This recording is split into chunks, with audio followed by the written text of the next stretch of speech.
Fellas, AC here. Welcome to another review. It's been a long time since I've done a full review, so I thought I'll do a full review, and that too of a fragrance which has really impressed me. Now, this is a house which I have criticized before, EDT, one of the most hyped fragrances, Lonestar, Leather Desert Moroccan. Now, it's not my favorite. I did not enjoy it, and I criticized it a bit. So, it's time for me to give credit where credit is due. I'm going to review EDT's Lonestar Memories. Now, this sample here, Rohit, thank you for sending this to me. It's been there in my sample of collections, if you like, for more than 2 years, I think, or close to 2 years. And it's quickly turning into warm weather. And I've been enjoying a few amber fragrances, and I thought it's a bit overcast today. It's been coolish. Sometimes it's been really cold. So I got a chance to sample it, review it in my head. And I thought I'll do a review before the weather turns too warm. So, Lonestar Memories. I won't spray it because I've already got a dry down. And the dry down is probably about 5 to 6 hours old. So, Lonestar Memories, one of the most fabulous amber fragrances I've tried in recent times. When you spray it, the moment you spray it, if you're not experienced with fragrances, it will wrong-foot you, it will stun you, it might even offend you, put you off. Because the moment you smell it, the first impression is that of a hospital. It smells like tincture, old-fashioned tincture, like you used to get when you would go to a hospital after falling down and you're supposed to be getting stitches or dressing by the dispensary closest to you, and that's what it smells like. It smells like a hospital to me. Initially, that smell in 1 or 2 minutes goes away, and that's when the fragrance starts to create this magical journey. And this fragrance is a grand fragrance. Let me put a picture up for you. This is what this fragrance is. It's a huge landscape, and it takes a long time to soak it in. This fragrance is one of a kind masterpiece. Yeah. So first things first, this was released in 2006, so it's been around for a long time. And the moment I smell this fragrance, there are many things that come to my mind. Right? So I'll start with the basics. The fragrance starts off trying to smell like a campfire. You won't believe this, but it smells like a campfire. It's full of birch, which is not mentioned in the Fragrantica notes breakdown. But if you have any experience with fragrances and if you know what birch smells like, this fragrance is absolutely loaded with birch. Yeah, initially. And that birch is combined with some softer notes.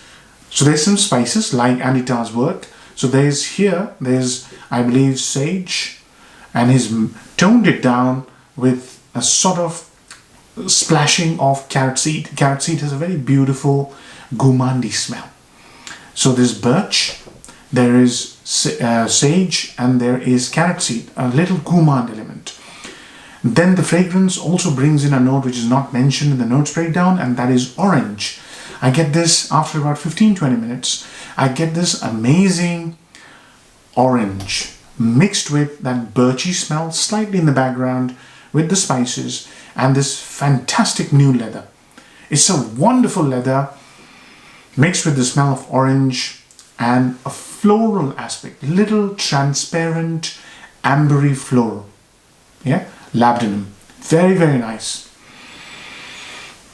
Then this fragrance changes so much. Then you wait for some time and you get this earthy facet. So birchy facet goes down, earthy facet comes up, custardy floral, almost like orange custard, if there's such a thing.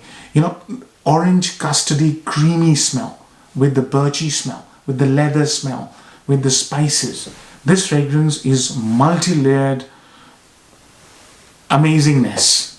This is a fabulous fragrance, absolutely fabulous.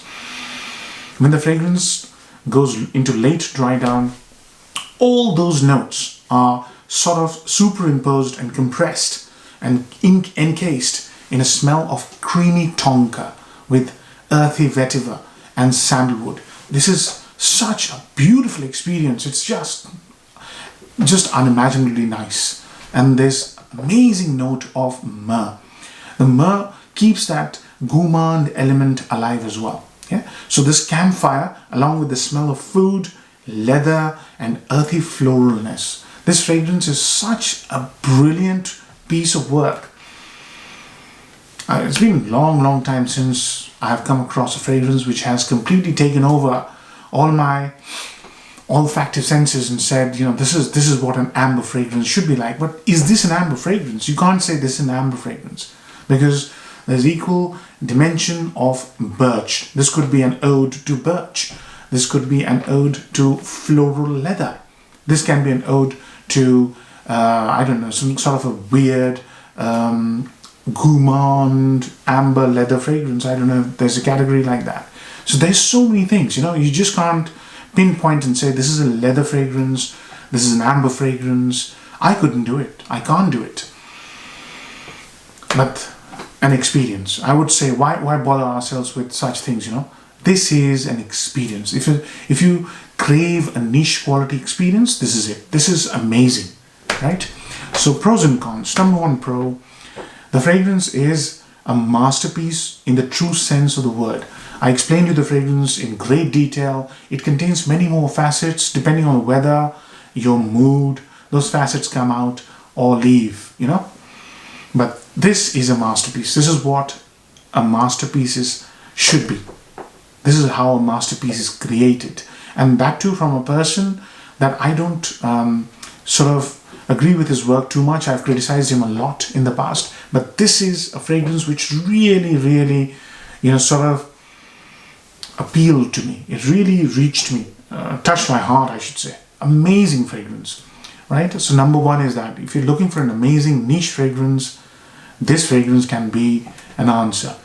Number two, upside. If you like complex fragrances with notes fusing into each other rather than you smelling separate notes, the quality of materials, the craftsmanship, the way the notes fuse into each other, this sort of symphony and experience, this is a fragrance. This creates this amazing experience. And birch is such a difficult note. Birch overtakes everything. If you've ever smelt birch, it takes over everything. It's like sandalwood. It dominates all of the notes. Now here, birch has been tamed down by creamy custody orange, a little earthy sort of floral labdanum and myrrh and leather. There's so many beautiful notes here. As I said, that landscape, don't forget that landscape. It's like that, if it's you're going to some place and you're just overwhelmed by the beauty of the landscape. It's that sort of fragrance, amazing fragrance.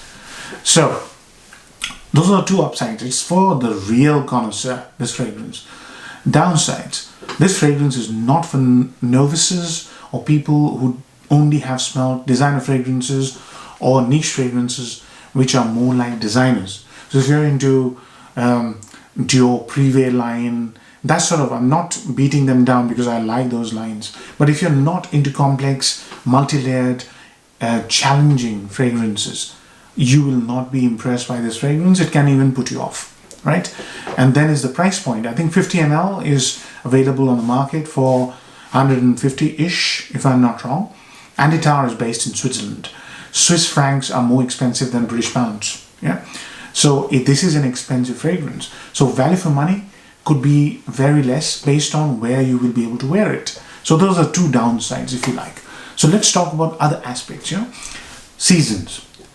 The notes are all heavy, but this is like, at the moment it's about 16, 17 degrees. And it smells amazing. I wouldn't be able to put more than one spray, but it smells absolutely amazing. So I can wear this in between weather, like spring here, or winter. Winter would be amazing. Winter would be ideal. Yeah? Occasions, I would wear this when I'm not amongst people, because you may be into fragrances the company you're in may not be into fragrances, so they may not appreciate this. So I will make sure that I wear this fragrance where this will be appreciated, or I wear it when I'm in my own company, right? So that's the key word. Age group, this is slightly mature, slightly strong and very opinionated kind of a fragrance, very confident.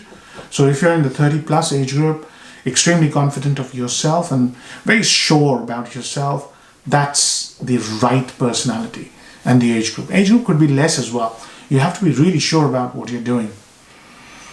This won't be liked by people who are trying to drop panties. Yeah, this is not for that. So I've covered that compliment factor. I don't see myself getting a lot of compliment wearing this. It's very weird and wacky, but it's also very artistic and very luxurious and complex. As I said, this is for the connoisseur.